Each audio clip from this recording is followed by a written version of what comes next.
Are you stuck in the same old routine at work? Do you find yourself hitting a creative wall, unable to see beyond your current perspective? It's time to break free and unlock the power of fresh perspectives.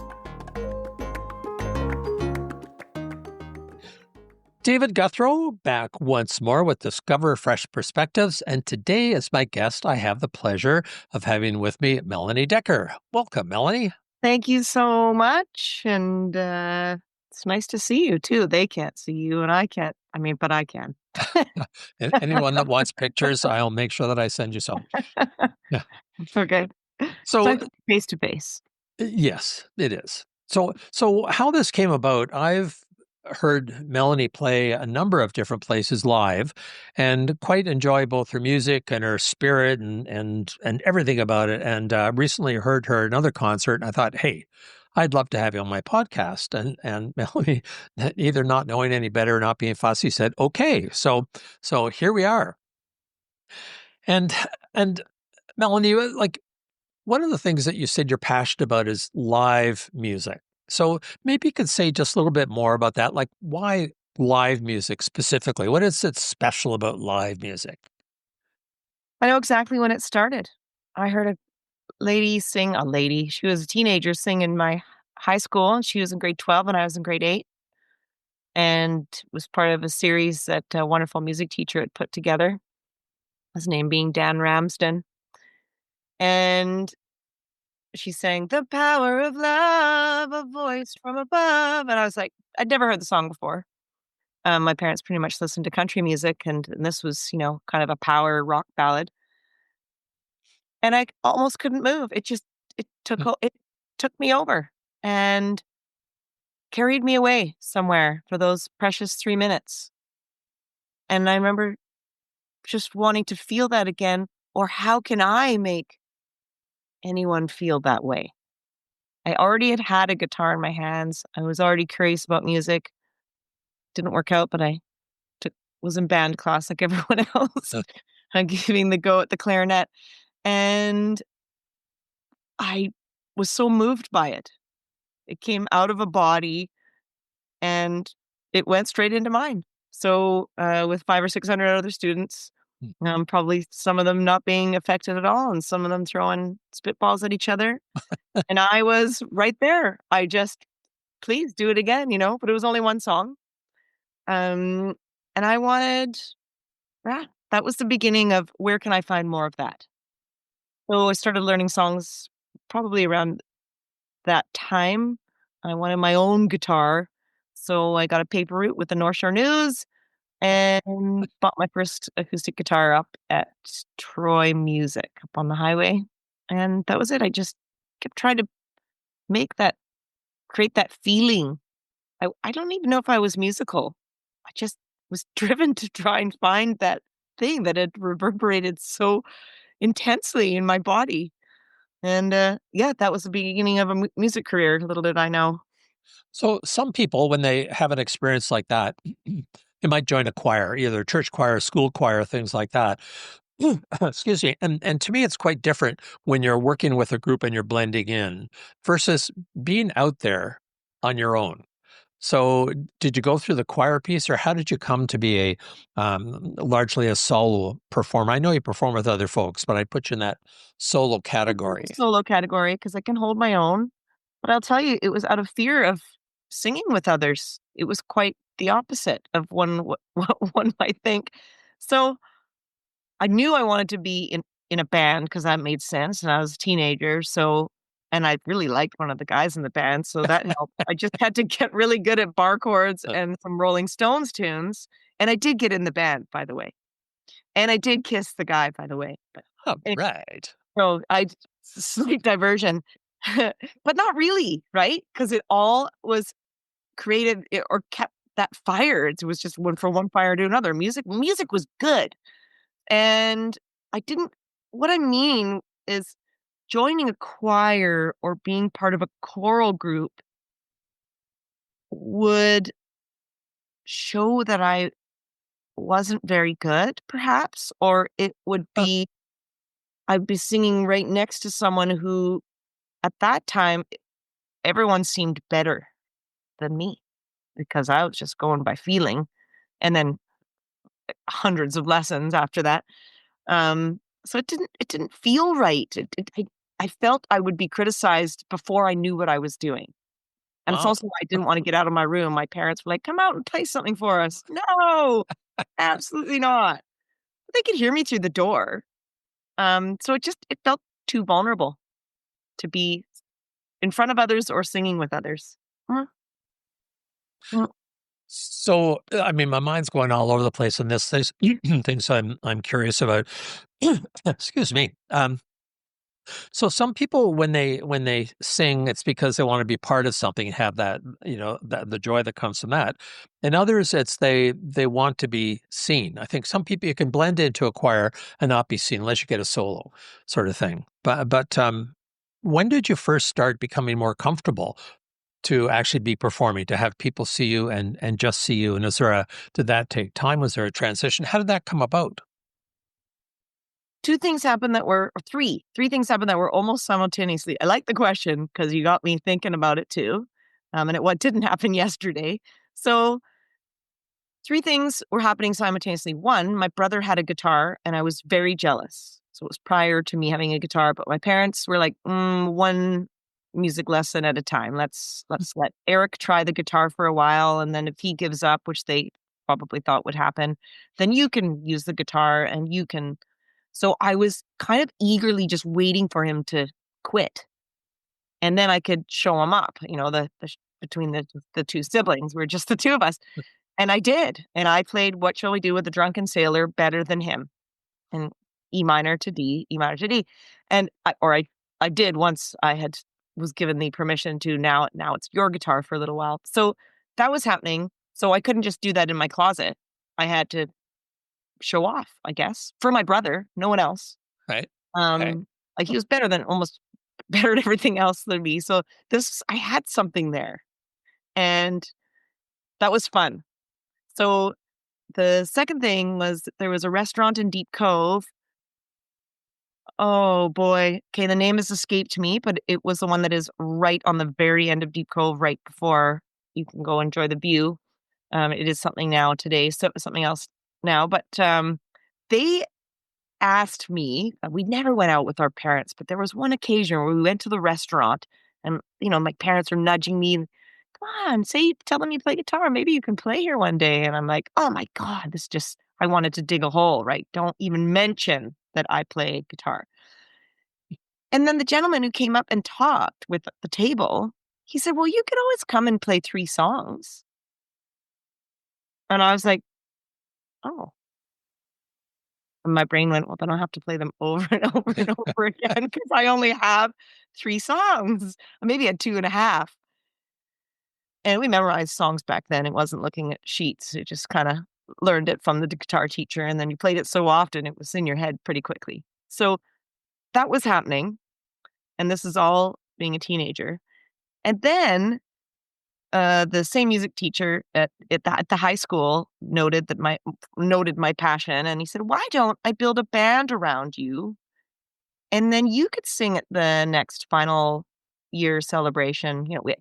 Every lots of people were in this. It was a very musical school, Seacove. And I thought, I know my face would have said, "I'd love to, but oh god," right? So whatever he read into me, he was able to articulate, "Well, I'm gonna put all these kids around you. They're all in grade 9." I was in grade 8. That was a huge gap in age, my god. So I was like, "Oh," and it was all the cool kids in grade 9, in my opinion, Mhm. because they all played instruments well. And then he and then I said, "But I don't know if I could play guitar good enough." And he said, "Don't worry. We'll get da da da Dave to play guitar, and we'll have a backup singer for you, and da da da da, Wow. and you pick the song."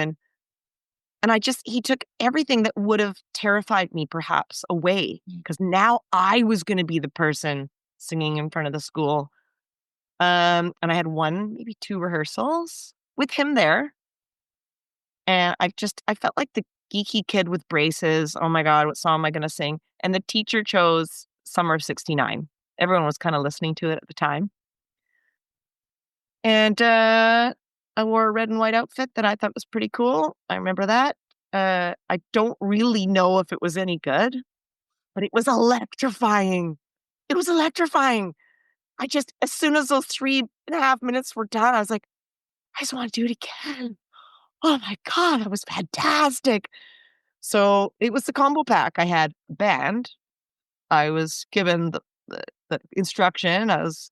He took away the guitar, which I didn't need as a comfort factor, but I never thought of myself as a singer. I just figured they went hand in hand, Mhm. with my parents listening to country and folk music. And so those are the three things that kind of all happened within the same year, getting me in front of people. So Felt good. this music teacher saw something in you. And how about your family? How, you mentioned your brother. What sort of support was there for you in going into music as a either an avocation or as a career, which it's become for you? Oh God. It was, it was more to the tune of, "Could you please practice downstairs?" Combined with, "You're so good at math, but you're so good at math." So they were sort of dumbfounded by this passion that kept growing, right? And I was good at math. Um, and then getting the opportunity you could get scholarships in grade 12 or grade 11, just start looking, 'cause it was now an era where university was deemed more important than 20 years previous, Yeah. and this wasn't like, "Oh, you're just gonna go into your vocation right away." It was, "Okay, no, well, university should come first," and I knew the kids that were gonna get into the SFU one and the UBC, and then I looked into Capilano College, Capilano University now, and they had, lo and behold, a fabulous music program. Mm. So I applied for a general grant. So on my grades, I got into the grant program and had the first year of university paid for. And then I could choose any any anything, like from psychology to math to music. And there it was, a music program. And serendipitously, also the most expensive, because you always needed to have private instruction as part of daily private instruction Oh, as wow. part of your Yeah. credits. So that was an extra $40, $40, $40, $40, and on and on. I started, having a muffin for lunch. So it feels like you need to save money during university because you're sort of in the throes of everybody's doing that. Mhm. Um, because I had my first year paid for, I'm sure I could have paid with my waitressing money, which was again Deep Cove, the golf course, Mount Seymour Golf and Country Club. And so there it was. I was in the program of what I thought was my dreams. And my dad was asking, are you going to give this a 1 year go? Or, I mean, maybe after 1 year, you want to look at something else. I mean, there's many options out there. And I know you like psychology and philosophy. And I was like, yeah, Dad, that's a good idea. But that was an appeasement statement. Right. I didn't think I was going to go anywhere else. Mm. And they offered psychology and English and all that stuff. You had to take other credits other than, you're not playing your guitar all day, that's for sure. And it was terrifying. I was back to being the kid that just never had classical music training, no jazz training. I squeaked in there because you did have to audition. How many forms of this chord can you play? I was like, one, with a big grin on my face, but knowingly that you can teach me as many as you want. I'll learn them as long as I can keep feeling what I feel when I play music or hear music or experience music, I suppose, in general. So that's how that happened. How's the long answer going?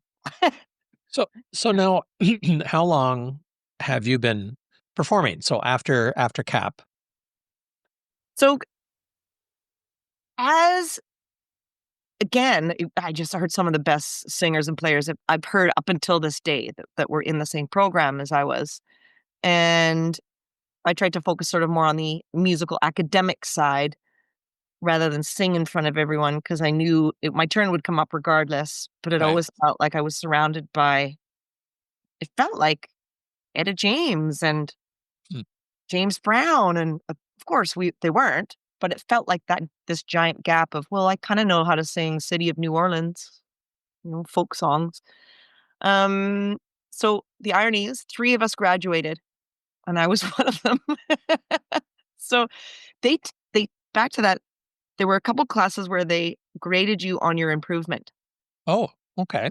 So, 0 to hero type things like, okay, this person really doesn't know 1, 2, 3, 1. Like, I had to learn that. And, but, by the 3rd week, I could figure that how to do that. So that was a gift I feel that helped music grow. And I try and teach that to others today because just because you don't know how to do it, it doesn't mean that you can't. Right. But not that everyone takes the same route either. So sort of back to your question, I had support from my parents in that they my mom never missed a so-called show. She has been to every bar in town with me, and she really just can't wait. Put her whole schedule aside if she could be there. And I started performing kind of in the last 6 months of the Capilano experience, Okay. because there were quite a few bars offering 3 to 6 nights of entertainment in Vancouver. And so you could, the Boone County was very happy to have my band there. We were called Palomino because of my blonde hair. But we were two women fronting a band, and it was excellent because I'd become very good at memorizing tunes while I was jogging. I was very good at running, and I would not come home until I'd memorized at least one song. So I was running a lot. I was training in that way a lot, and I was memorizing songs without having my guitar or the music in front of me. So I found a way to do that, and we could sing 4 to 5 hours worth of songs that people loved and get them on the dance floor. And yeah, and that started just before the end of CAP, and that went for years. Like we had to talk ourselves into taking a week or 2 off. Now, I know that, like, and I've actually met your mom at a couple of concerts and chatted with her, and like, There you go. huge fan. I know exactly who you're referring to there. That's fabulous to have that kind of support. But now you so you sing, you play guitar. How do you look at that as two different ways of performing or as one? How do you like do you consider yourself a guitarist or a singer or but you also write songs? A lot of singers don't write their own songs, but you seem to do all of that. I l Well, because I came from a background of learning people's songs, learning songs that people loved. My set list came together from requests. "And could you play blah, blah, blah?" And I was thinking, "That's a good idea. I'll Yeah, do that." next time, next Yeah, time. yeah. And, not overpromise, but it was that, "Oh, this is a great way to build my set list because these are the songs that are happening or coming to people's minds when they hear me perform." So, I I finished the program back to Capilano as a guitarist. Hmm, hmm, But I changed the major halfway through. So, I it was I started to feel uncomfortable being just a singer. That's not a terrible phrase. Being the singer rather than, um, having this embodiment of a guitar in front of me. I hmm. kinda liked it. It felt God, it's not at all like a teddy bear and a kid, but it is comfortable enough that you could basically, you know, pick it up and carry it any which way, put it over your head, swing it around, and you are connected to that guitar. Um, when I do have a couple projects now that I don't bring the guitar, like the Roaring Twenties band that I do, because it kind of takes away from the movement and the color and the era. And in that way, it's quite exciting. But I gotta say, I'm dressed, but I feel nude as nude could be. And But you I got your feel like guitar. I also feel like I can't hear the music as well. So the overtones somehow I've been relying on them. Well, I would, and I mean, I don't play guitar, but I would imagine that some of the vibration of the car of guitar goes through your body as well. I think sometimes we can listen through our bodies as well as through our ears. Absolutely. Yeah. So yeah, So, I consider myself a A performing singer-songwriter. Right. Okay. Yeah. So now live, I mean, so many people like music, but live music is different. So, what comes alive in you on a stage that wouldn't come alive if you were in a recording studio? Oh, Dave, this is such a great question because the com the technology of computers combined with the programs that can now record music don't help you focus on getting one take of a song. And some of the greatest, absolutely greatest recordings with great engineers and great studios and great performers are one or two takes in the studio. So today it could be absolutely piecemeal. And part of that drips into the psychology. I'm totally okay to sing my song. You've heard me from the beginning to the end. I know the lyrics. There's no mystery of where it's gonna go, though the middle bit might be a little bit mysterious, and that's kinda what I like about live. Like, "What's gonna happen with my voice today?" You had a little cough before we started here on this interview. If I'm bringing that into a studio, that's going into the song. Maybe not the cough itself, but it's that sound. It's the sound of whatever it is, too many coffees, a late night, choked on your spit on the way over to the studio, had a milkshake, oops. So, with live, it is a living person doing something that day. It's really like a massive Mm. layered photograph. And the question that you've asked me, which is the sort of what happens differently on a live stage or what feels differently between a live stage and a studio is a musician needs to take great care. And I know because it seeps in there to not feel that you are not in front of a live audience. So if you're in a studio, if your sound is best, let's say as a live performer, it's going to sound pretty stale if you're staring at a computer. Mhm. And a great piece of advice that came from engineer Alan Roger when I was recording Distant Stars, 2013. It's my best-selling album, but I have just the nuggets of info that came from him. He barely ever talked. Engineers barely do. They let you do your thing again. Don't let you they can see when you're second guessing yourself because they can hear it, okay? Hmm. And one day one of the days on one of the recordings, he came to the talk back microphone, which is the thing that the engineer talks to so that you can hear him through, glass and or a doorway, and he says, "I can hear you think. Please don't do that." I was so offended. You can't hear me think. F words in my brain just floating about. Like, who does he think? Hear me think. Give me a break. But man, he could, because my singing would be different. Hmm. If I said, "Hello, Dave, how are you today?" You might think I'm reading, and I've been told to read quite slowly. And then I might be thinking about, what's his name again? Hello.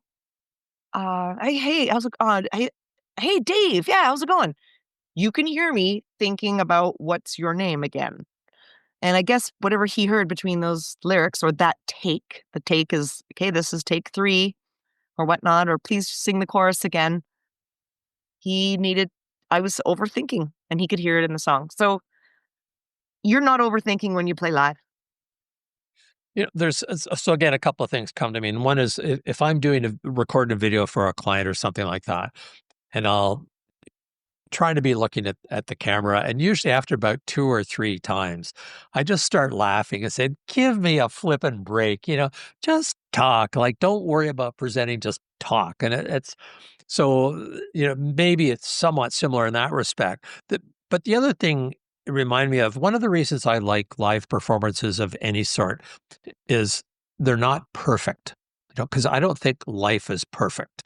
And so all those little things that you miss, to me, that makes it more interesting. It makes it more real. It makes it more authentic. Like my daughter she's doesn't play or sing anymore. She's got a fabulous voice, and she's courageous when it comes to playing anything. But she can pick out something that's been auto tuned like that.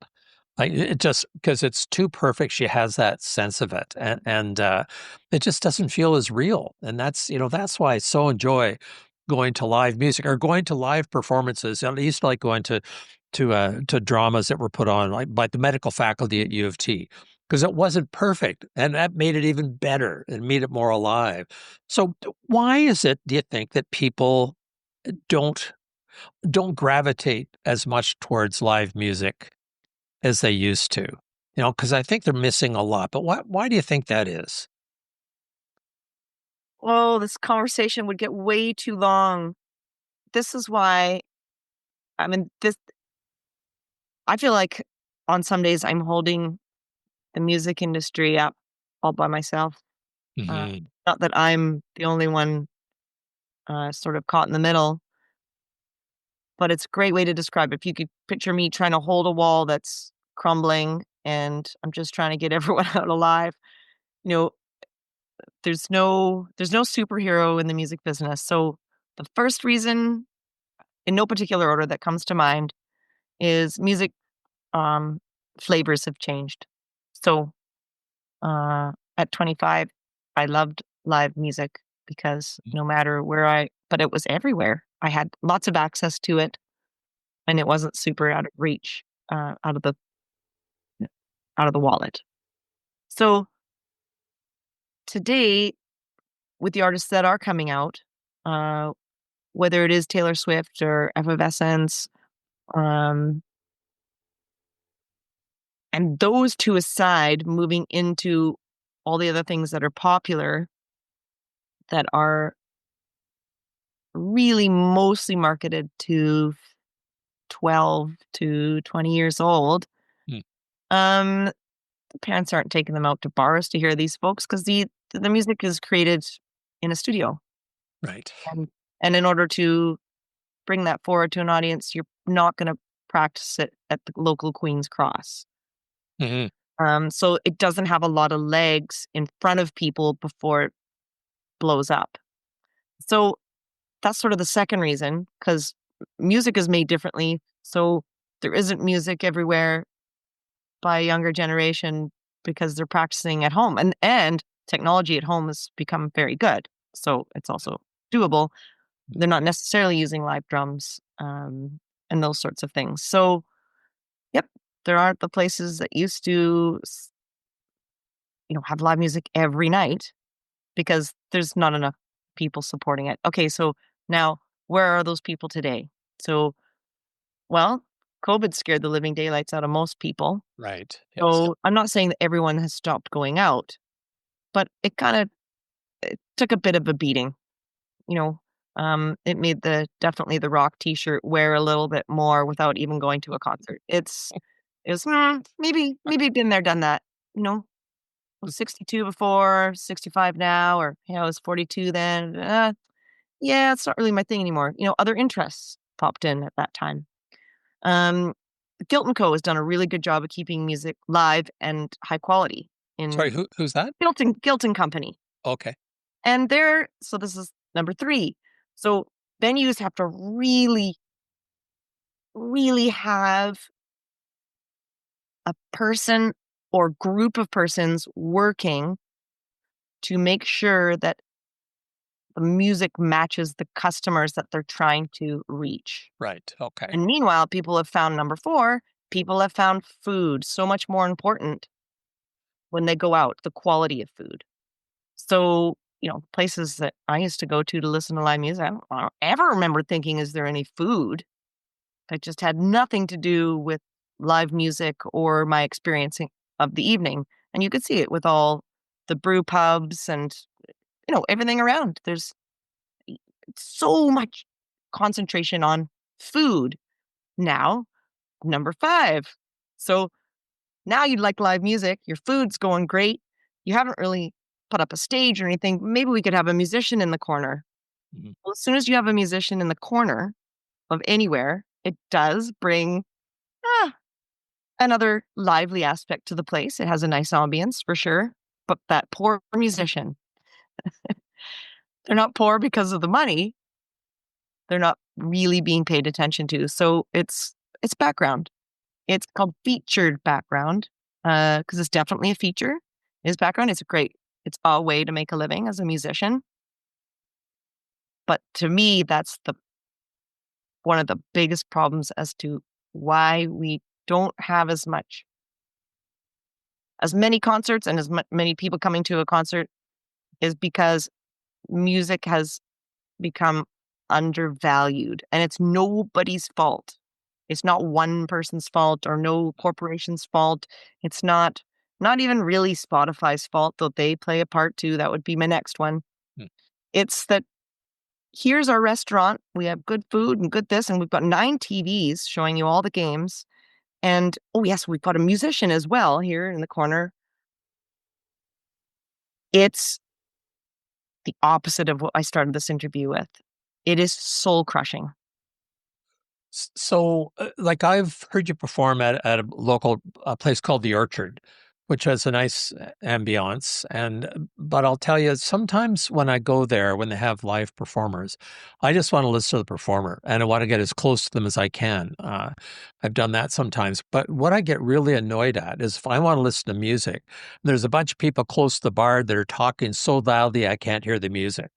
And I just get really annoyed. Like, would you just shut the right? Because if you go for background music, that's one thing. I don't expect people to pay attention to it if it's intentionally background music.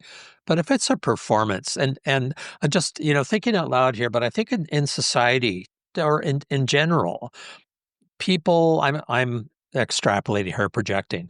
People like to be, I think, noticed and appreciated for whatever they're doing at work, at home, or whatever. And I played trombone in high school, so I don't have quite the same affinity to music as you might have, but it was always nice to have people watching and listening and appreciating, and even when you're bad, which I was, it's always nice to have someone have a point of comparison.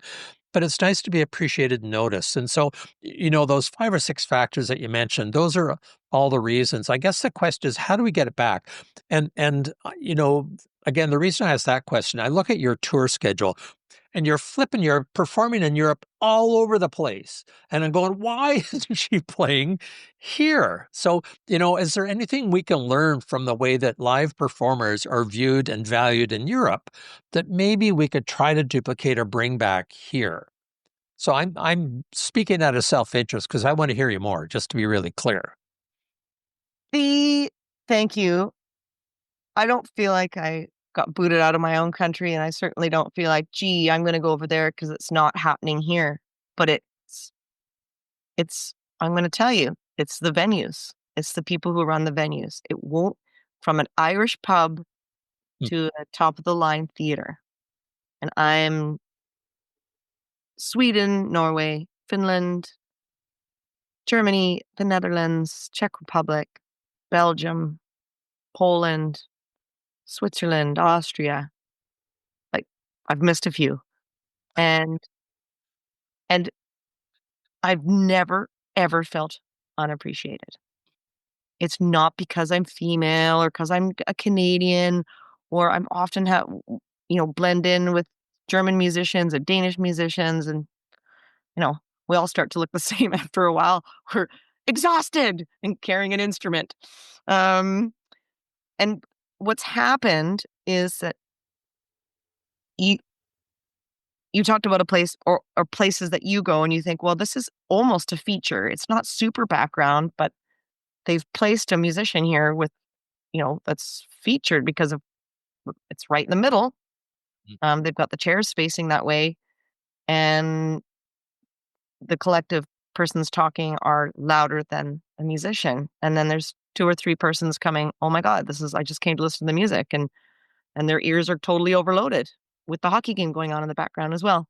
So that falls on the musician doesn't want to say it to tell the person's running the venue, but they shouldn't have to. That being said, I think it would help. I think it would help if musicians would say, "Could you just turn the game's over and stuff? Would you mind if we turn off this TV, this one here right above my head? And could I get a little light next time I play here?" So light makes a big difference. Yeah. Um, but meanwhile, how are you going to train the audience, Dave? If you turn around and say, "Shut the fuck up," it's probably not going to fly. Can you? Does the starey, the glary, "Oh, I just want to kill you guys over there" work? It never works. Yeah. Sometimes it works for about 5 minutes, I must say. Does the musician getting louder? Definitely doesn't work. In fact, that's something that musicians make a mistake of all the time because Escalates. Yeah. they turn up. And the irony is that the person's running the place always like, "Oh, this is so much livelier. It's love it loud." It's like loud is not the way to bring people into the music at all. Dynamics are sort of robbed by things like um, automated songs and kick pedals and things. So when something loses dynamics, you've got no dynamics if the people are louder than the musician, then you've also got something that's going to be harder to draw the rest of them in. But that being said, an idea would be like a simple card on the table that said, from Wednesday night or from Friday night, 6 to 9, we have a performer. If they don't want to go through printing all the time, it doesn't have to say who it is. It Yeah. honestly makes hiding our hair. so so we have a performer. This is please be respectful of the musician. Like, or turn it into something fun or a coined, a sassy phrase that says, "We love having our musicians here. Be sure to take a listen or take a break from your conversation for a Mhm. bit." You know, we've been to those venues that you're like, "Wow, you can hear a pin drop. This is wow, how did they do that?" You know, it wasn't by the audience glaring at each other, but it So was by the venue setting a precedent and hint, hint, nudge, nudge, or a absolute, "Hey, hey, between 6 and 9, we don't do TVs and it's all about the music." so Melanie, how much, I'm curious about how much work is out there for musicians like yourself? And the reason I ask the question, is do you always have to take everything that's offered to you? Or can you say no because you know the venue isn't going to feature what you're doing? Or some places the sound bounces all over the place. Like doesn't matter how low the volume is, just brr, brr, brr, like it's really poorly designed for music. But do you work with the manager or how do you get your engagements and under what circumstances might you say, other than you're busy, appreciate you asking, but no, thank you. I don't think it's right for me. Like, is that a kiss of death or is that help to define you and brand you? Bit of both. Um, a voice doesn't last forever. It might last until I'm 90.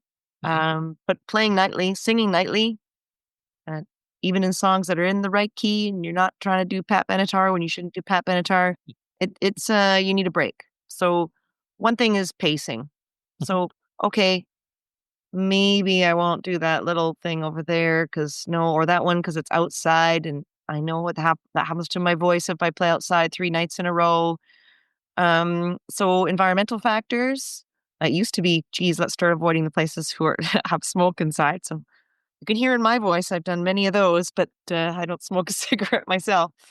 So it's environmental factors. Sometimes it's hours. Mm. Um, I've stopped doing 4 hours. I think 3 hours is plenty. Yeah.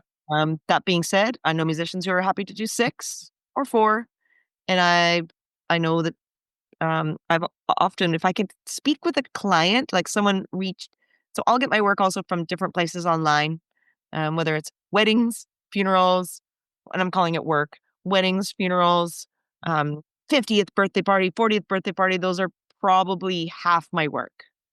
Oh, And okay. when they find me through places like Gig Salad and The Bash, these are portals that you can have your profile on and they take a cut if you get booked. Mhm. Mhm. And it's great because today you know what you're getting. You can look at YouTube videos, you can look at resume, you can look at a photo, you can look at a song list. So there's not a lot of, gee, I hope this is good because my neighbor told me she was pretty good. Right. Oh, we could use a little bit more of that. That would be great. Um, And I think we've developed that relationship right away. So noting that how do you bring the appreciation back, and where do you then get the work, and what do you say no to? So I fluctuate. I've sometimes I am guilty of saying yes too often. Uh-huh. And what does a yes look like that's too often? Um, Me ending up asking the venue, why do you want music? Mhm. They're so surprised when I ask, because they feel like I'm shooting myself in the foot. I'm just like wondering, why do you want live music? You know, D- gotten like you said, the, the place isn't built for live music. And you don't want to throw the towel in just because. But if it doesn't sound good and it doesn't feel good, and the people that come hear you are like, oh my god, those are sort of three, like, maybe not here. But then how are you going to pay your rent then? Or mortgage, or pay for your dog's broken leg? So it feels very uh it is tricky to develop that balance. But when I get bitter with the music industry, Mhm.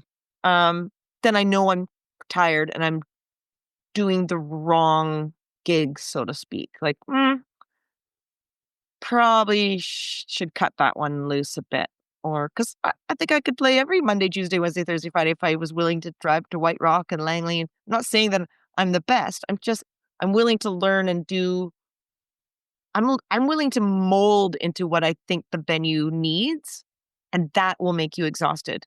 If you just are great at doing your own thing, and this is what I do, and they like it, now you as the performer have to just let them know, like, I really won't come back unless you guys put up some lights. Right. And it feels embarrassing because it seems obvious, but I've run into it tons. And it's something as simple as that.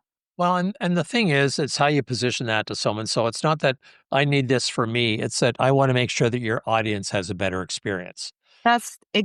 Right. That's the way to say it. Absolutely. And it is about that. Because Mhm. if your audience has a great experience, you guys are gonna sell more food and drinks, and have a livelier atmosphere, and then think that music is all worthwhile. And what I'm seeing, which is where I spoke of my frustration briefly at the concert at, Centennial Theater, what I'm seeing is there's these holes in the bucket everywhere. So it begs the question again, why do you want live music? "Oh, we want it because of this." Okay, well, how can we, without spending, thousands of dollars, how can we bring the kind of audience that you want? And a lot of businesses will say, "We just want everybody to come." Like, okay, Well, that's it, just yeah. that's it's not a great start. So, but it's really exciting to like, I like bringing other musicians into the gigs that I've discovered, Mhm. and that's where I kinda get passionate. I get crazily passionate about that, because I'll sit like you in the audience and be like, "Oh my god, they're sitting in the dark." And then second thing is, "Oh boy, they're getting louder. Oh no, now the hockey game's on."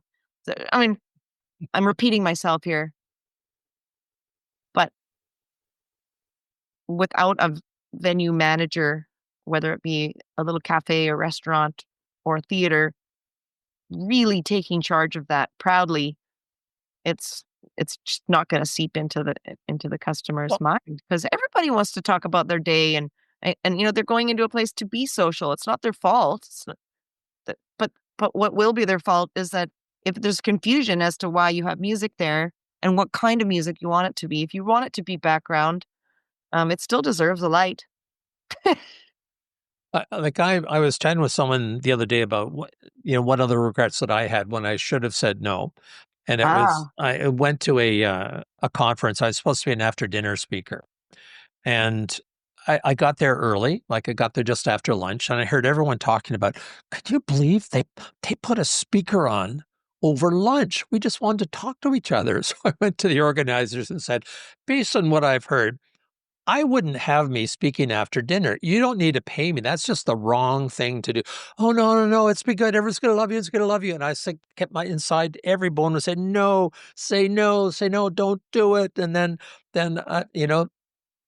like I beat myself up for doing it for probably a good 6 months because I knew better and did it anyhow. And sure enough, people did not want to listen to me. You could just, everyone's kind of sitting there like this. And I try to get people engaged. It's like, you're not going to drag me up. You're not going to get me out of the show. You're not going to get me to talk to anyone you're doing. Like it was brutal. But, and I know, and usually I have a sense of those things are coming where as soon as they say yes, I have this almost instant sense of regret. And that's a sign to me I should not have said yes. So how do I catch that before I say yes the next time, right? Because Does you it want it to help be if good for the people. It's not for me. That's right. That's right. And you just it is a very it's funny, it's this little floppy door in our brain. Like, "Oh, they asked so nicely, and they're so insistent, and maybe it doesn't count. Maybe I'm wrong. Maybe this will turn out actually, maybe I just listened to the wrong people for a bit." Like, and you don't doubt your skills, so that part's great. Okay, I got the skill, but wrong stage, wrong timing, and you last 6 months, and I've done those too. I'm like, "Oh, maybe I can turn this place around and motivate others," and but you're absolutely right. If you can go back to that moment where you're like, "Yeah, okay, yeah, yeah, good, I'll do it." There's still that part of you that goes, "I know better. God, I'll be damned if this isn't my gut doesn't tell me to do the opposite." Or it's not just your gut, it's your experience Yes. and it's your ears. And you have to use your ears as much as we do in music. Like you're listening and you're like, based on what I've just heard, I hid in the bathroom once. It was in a break. It actually didn't turn out anything like your situation. But this I was afraid, not afraid. I I was trying to save my voice and I knew that when you sing in bars, there's nowhere for you to go. There's no backstage. Rare. Of course, in Europe, there's always a quiet place to sit. Another example of where okay, oh no, we should do something for the musician here. Sometimes it's the size of a closet, and sometimes it's conference room. Sometimes it's. But anyway, and so I would go into the bathroom and lift my legs and sit crouched up on a toilet seat so that it didn't look like I was in there for hours, and nobody could find me. And I'd look at my watch and be like, "Hey, I just need to sit here quietly for 20 minutes." Not the best. And then I would listen to the chitter chatter of the women coming through the washroom. "Oh my god, can you believe her skirt? It's so short." And I was like, "Oh, maybe I'll wear a longer skirt next time." And then I was just horrified because sometimes my watch would run out of time. And, "Hey, the band's up here and the next song, blah, blah, blah. After Achy Breaky Heart, we'll get the Palomino back up here." And I'd be like, "I can't get out of the washroom now because they're still talking about me." So, like, it's digging a hole, really. Um, that's interesting when you pull yourself out of a situation, you know better. Today, I'd be like, there's got to be somewhere I can go that's not outside, Mm. somewhere quiet. You guys have even a messy little office. I know it sounds ridiculous, but you know, would you mind? And back then, I thought I wouldn't dare to ask. I'll just try and manage it myself. You know, Now you can take noise canceling headphones and an Oculus headset. You can just imagine you're sitting at a lake somewhere. Don't anyone talk to me when this is on. not But the worst idea.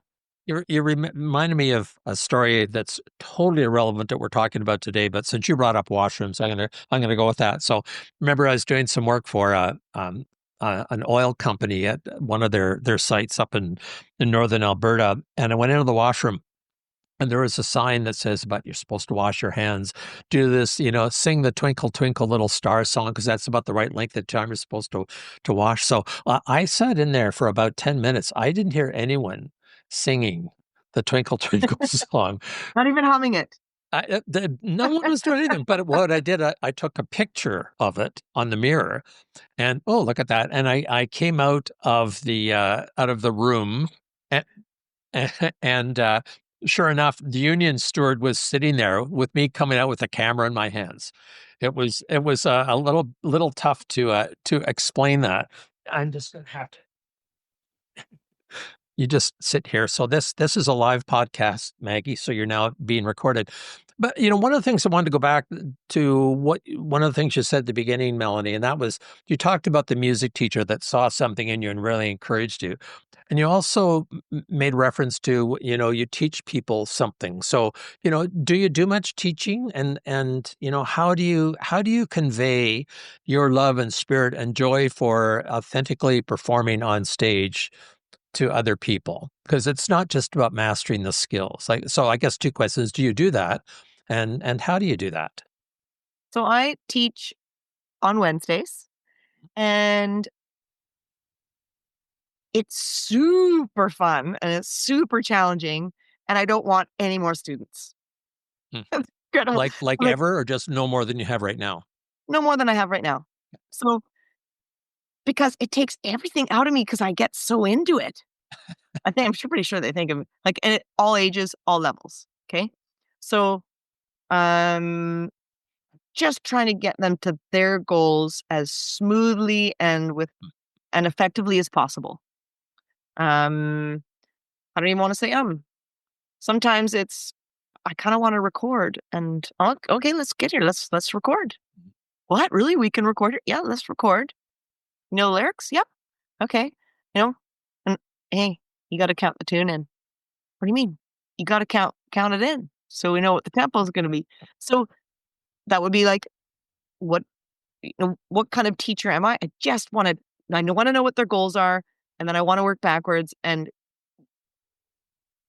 I know I can use my stumbling blocks sometimes, and I can learn how I could teach how I learned sometimes. And sometimes I have homework to figure out why is this person not grasping this? Okay. Hmm. Oh, um, maybe they need a new teacher. I have tried that before. This one girl I was like, maybe like I might not be the teacher for you. Like, not trying to fire her or anything. Just I thought someone else might be. My God, no, no, I won't go anywhere else. Like, oh God. Okay. So it's me back to the drawing board, right? Because I'm just, okay, that's not, we all go through a plateau when we're learning. Yes. Anyway, so I've just started as of today. So by the time this airs, I will be doing a lot of it, doing shorts on YouTube. So those are 30 Oh. second clips.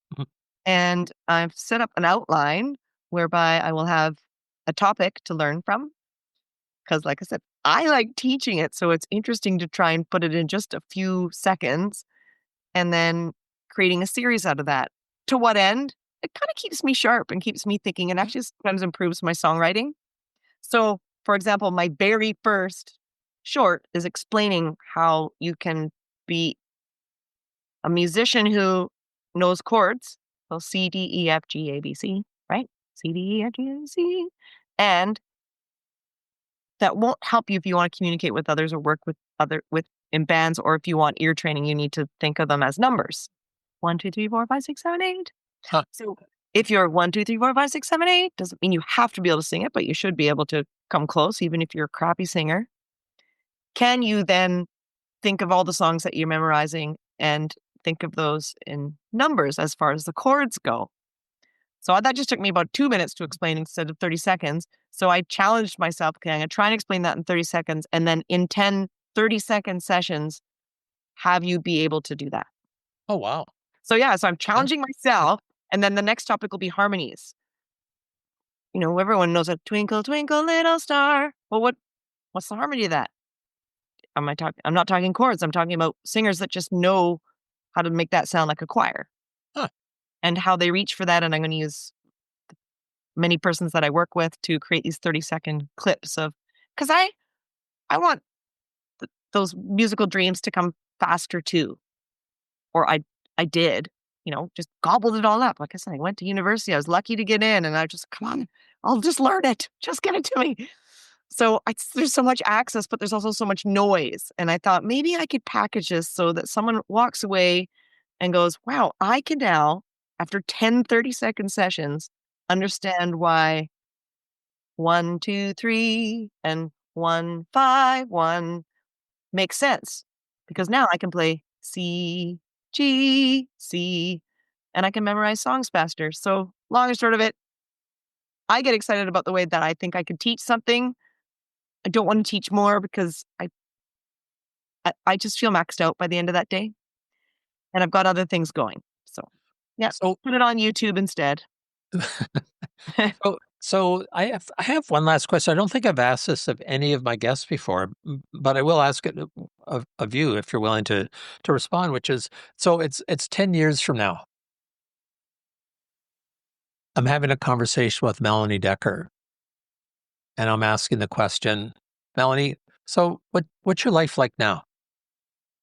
What's changed in the last 10 years? I like that question, but it's not one I ask myself very often. Like, getting older is something that I don't have many fears, but my little package of fears, it's in there. It doesn't change my life or guide my life, but it's definitely there, and I should pay attention to it. So thanks. So I've started the Barnstormer project.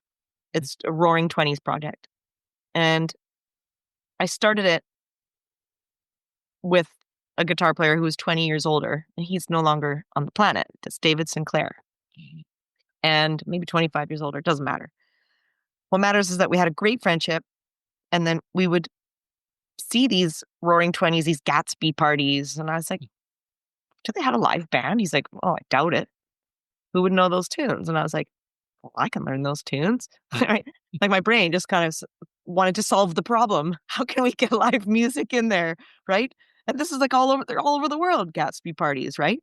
And they're fun because it's like better than Halloween. It's dress up. It's sexy. It's got a sense of class and sassy. And I'm like, I so I went online, bought costumes, and then I didn't get to the music for about a year and a half later. Maybe that's a women's thing where we're like, okay, I'm committed. I'm going to buy the actual costume and then work backwards.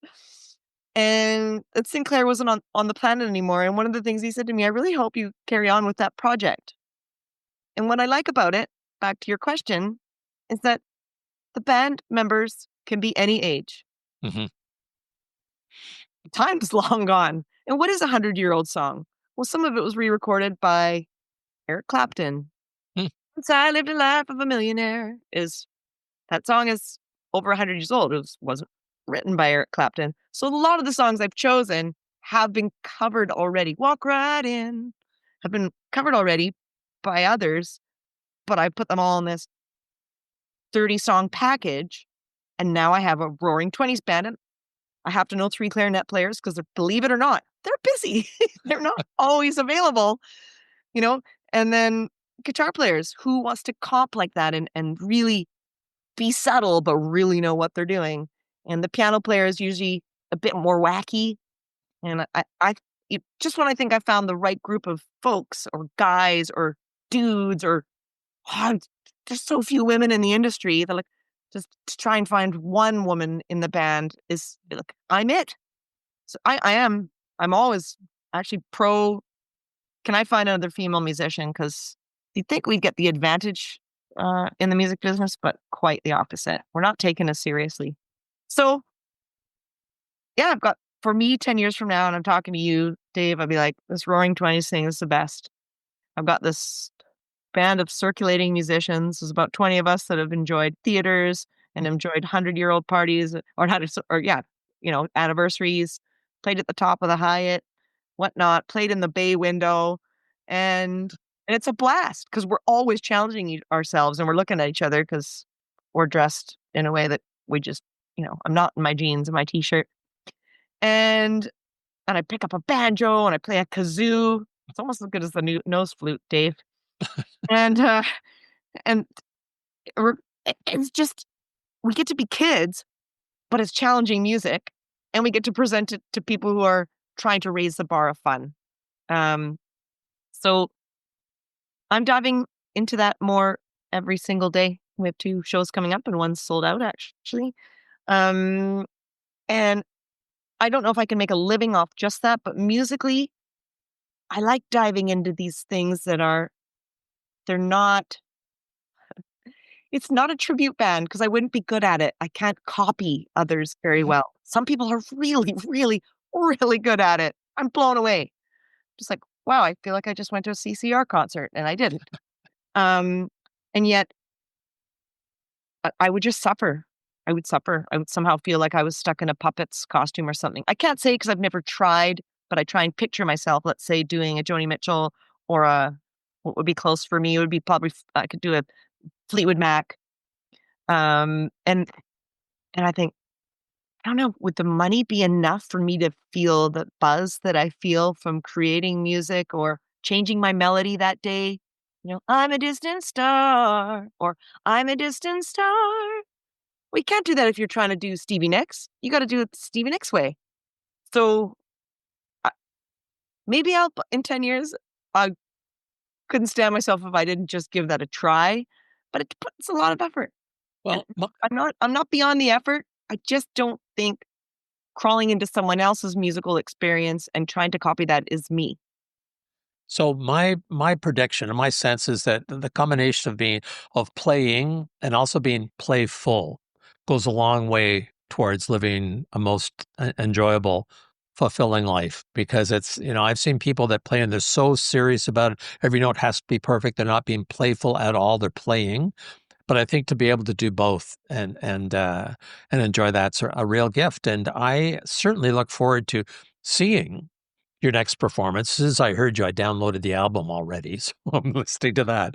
But this Like, has been great. Thank you so much for taking the time, Melanie. I really appreciate it, and I will certainly do my part, whatever I can, to have you performing places that I can go and listen to more frequently. So again, thank you so much for being here today.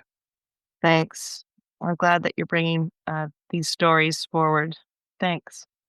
So this has been David Gouthro. And come on back next week. All I can guarantee it's going to be someone different, some different perspectives on Discover Fresh Perspectives. Siri, you won't see me and I won't hear you, but let's enjoy each other remotely next week. Subscribe now because on Fresh Perspectives, every episode is an opportunity to explore new horizons and redefine what's achievable.